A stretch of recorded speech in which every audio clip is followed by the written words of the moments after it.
Okay, welcome to another episode of Shooting Stars. Here we have John with us. John is going to share with us his education journey. Can you tell us more about how you felt about the program? It was a nice atmosphere because all the teachers were very interactive with us, and they would always ask us questions and make sure that we understand all the content. And not just that, they would also come to us individually and ask us if we need any help or anything. Did you find that during COVID time, it was quite challenging for you? Yeah, I found it somewhat challenging during the COVID-19 period because they had cut out a few topics in the PSLE exam. And even though they were the more difficult topics, I tended to be good in most of those topics. So I was a bit concerned, how would I do in the PSLE exam and all of that. But luckily I was able to study all the other topics and become good in them as well. Yeah. If those difficult topics were not taken out, and I guess it will give you a better advantage, right, in terms of the score. Yeah, but I think nevertheless you did very well for your PSLE. And maybe you can just share with us what are the subjects that you took at MindStretcher during your P6 year? I took English, mathematics and science. MindStretcher coached me on how to answer questions in these subjects, and they also taught me a lot of content. And for science even, they gave me extra practice for stuff that we didn't need to know, but it gave us a better understanding of science. And because of all of this, I was able to score AL1 in all three of those subjects. Wow, congratulations. Thank you. Okay, John's mother, maybe can you share with us a little bit of how you plan, for John during his primary school days, where to put him, whether it's MindStretcher or other tuition centers, or what subject to put him at which point in time? When it was P6, at the beginning of P6, we said we need to get him up to speed for the upcoming exams. So we enrolled him for maths, English and science at MindStretcher. The reason why we enrolled him at MindStretcher was I felt like MindStretcher was one center where they would really help the child to understand and attempt any question, no matter in which way it is presented to the child. There would not be any set method to say if this is how the question comes, this is how you should do, which I felt was very cumbersome for the child to remember, and we wouldn't know what kind of questions would come up. So I felt like MindStretcher would teach them very much like how I myself would teach my son. So I was very confident in that, and that was the main reason why I said that she needs to go to MindStretcher, and we enrolled him for all the three subjects, and we are very happy that he was able to score really well for the exams. And I must say that particularly last year, the questions that came up, they were very interesting questions, and because of the way John was coached, he was able to attempt all the questions without stress, and he was able to ace the exam. So I'm very thankful to MindStretcher for the way in which. What about yourself? I completely agree with that. Some other tuition centers, they store it in your brain as memory. But in MindStretcher, for example, for science, they more teach it to you and make you understand the topic. They make you understand, for example, how plants work. Which is why if they ask a completely new question in PSLE, which hasn't been seen before, other tuition centers might not have taught that, and MindStretcher also might not have taught that, but with the understanding that MindStretcher students have, they would be able to answer it, and they probably get it right. Yeah, I think for last year, we read in the news that when the PSLE maths paper was concluded, a lot of students didn't manage it that well, right? Some came out crying, some came out vomiting. Actually, it happens, I think, almost every year, right? How did you manage the maths paper then? Well, To me, I understood that the two main keys to getting good grades in that maths paper was firstly to have a good understanding of the subject, to know that they could throw any question at you and you should be able to answer it. And if you are able to do that, then you're pretty much covered on the first point. But the second point is where I think many students got stuck. It's basically skipping. And in ACSI, students take it easier. They take it more relaxed, so they don't mind skipping questions. But most students in general, if they realize that they can't do a question, they would start to get much more stressed and they won't be able to do the paper that well. So yeah, because of that, the students who skipped the question probably would have done better.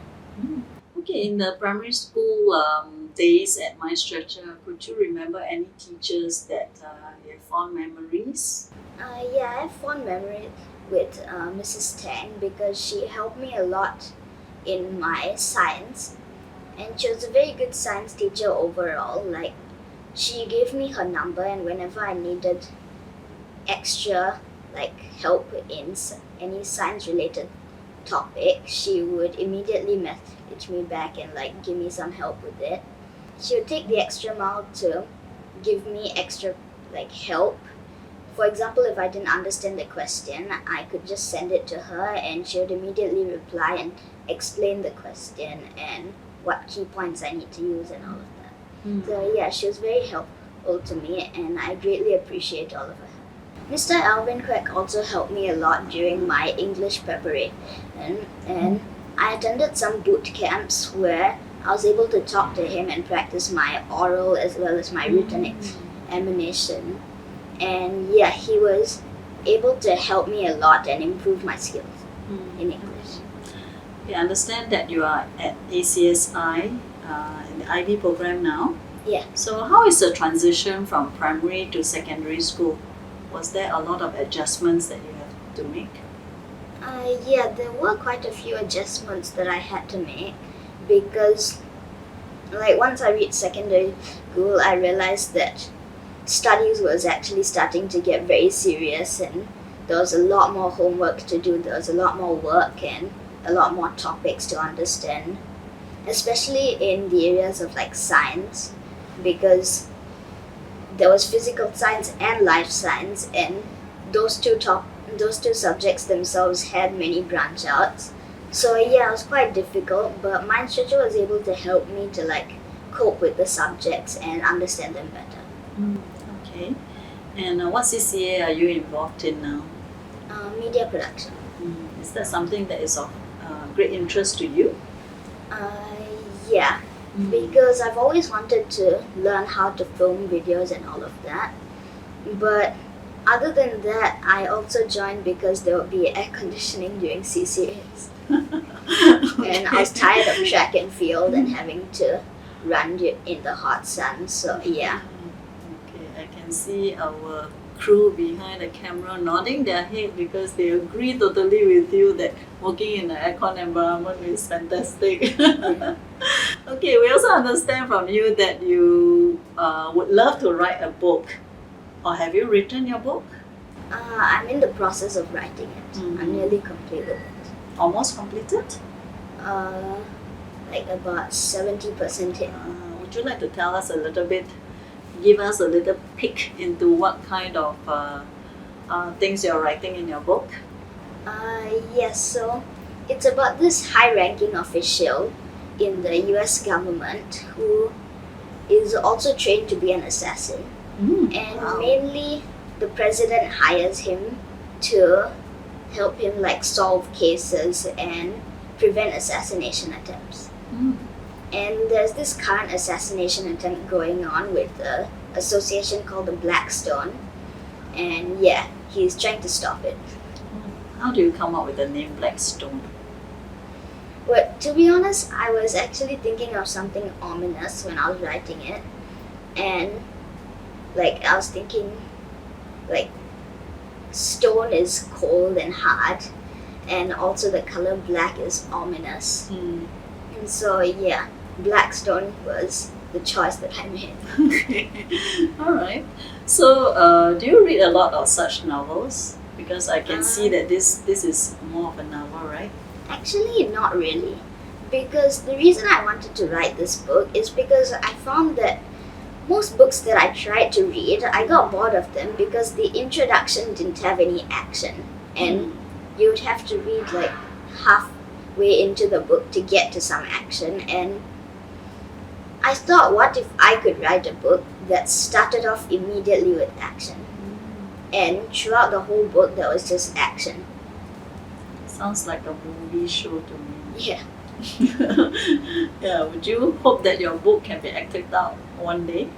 Yeah, hopefully it can be turned into a movie. And I'm actually planning of writing more than one book, like a series of about 12 books.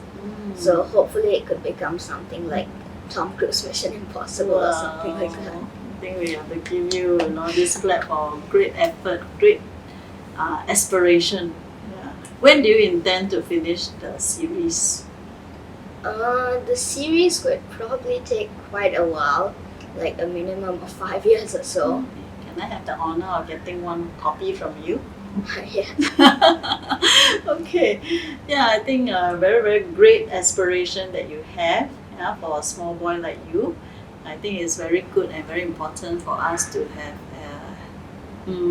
an interest, and then you pursue it passionately. Yeah, maybe you can give the audience some advice, how you plan your studies, especially during P6, such that you can get very good grades. Yeah, mainly I planned my studies by completing all of my worksheet and making sure that I do extra revision, like going the extra mile to do more revision. And I try and cram as much revision as possible into one day, so that at the end of the day I can think back and say, I've learned something and I've accomplished something today. And if you're able to tell that to yourself, then you've done your part for that day. And if you just keep doing that until PSLE comes, then you can definitely ace your PSLE examinations. Wow. Valuable nuggets of advice. Right. Okay. Thank you very much, John, for coming here today, and then sharing with everybody your precious journey and lessons that you have gone through for the past few years. And thank you. We want to also continue to wish you the very best for your secondary school journey. And even though the new grading system has changed, it's not really about the grading system, because as long as someone studies enough and they study well, they would definitely be able to pass their PSLE exams, no matter what grading system there is. You're talking about the PSLE, right? Yeah. Okay, very good. Thanks for wrapping up for us. Thank you very much, John. Thank you. Thank you.